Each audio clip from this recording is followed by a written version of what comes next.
Hey, 58, you're out of here. For what?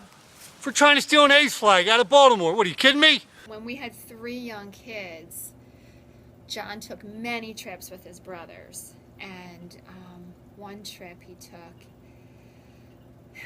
didn't have such a good outcome and wound up costing a lot more money than what we thought it was going to cost.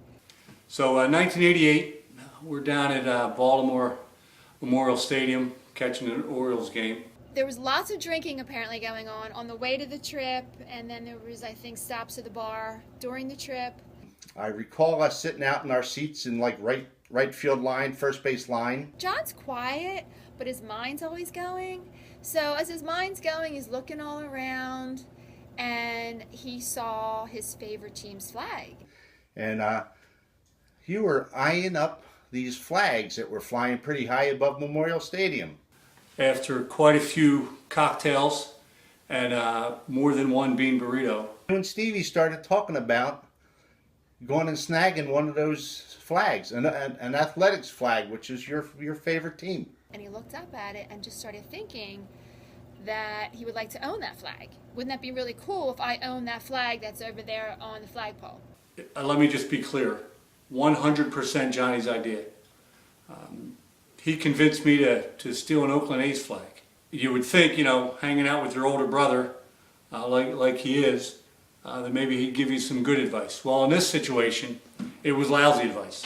And he convinced just a young lad at the time to do this heinous act.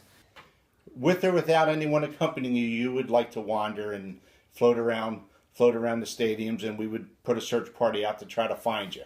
Next thing we know, you and Stevie are at the top of the stadium, and the Oakland Athletics flag is down. And you're waving it to us. Well, as we turn around, and it was a pretty empty stadium, we see 20, 30 guards racing up the corridors towards the two of you as you're waving the flag. And we are gesturing, we're waving to you, trying to get you, because you easily could have got right down and gone, and they never could have found you.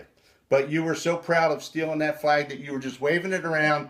Next thing you know, They were taken in some sort of truck or something. you and Stevie are in the slammer. Much to my chagrin, the only time I had ever been in jail, and still since, and I'm stuck with a 5'6", 120-pound guy in a county jail with a bunch of big dudes, which I think, I'm not clear on this, but I think John still may be dating one of them, because he was his small little white body there caught the eye of a big fella, and they struck up a conversation. There was some music playing, and they danced a little bit. That's all. Just a little dancing in the cell. That's all. We went back to the police station to try to see if we were going to be able to get you out that night.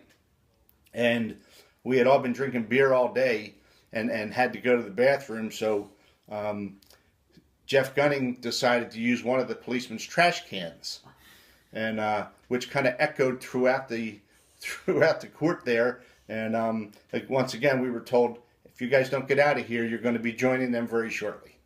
We're there overnight.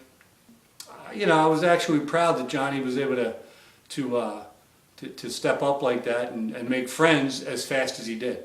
So it was a harrowing experience for me.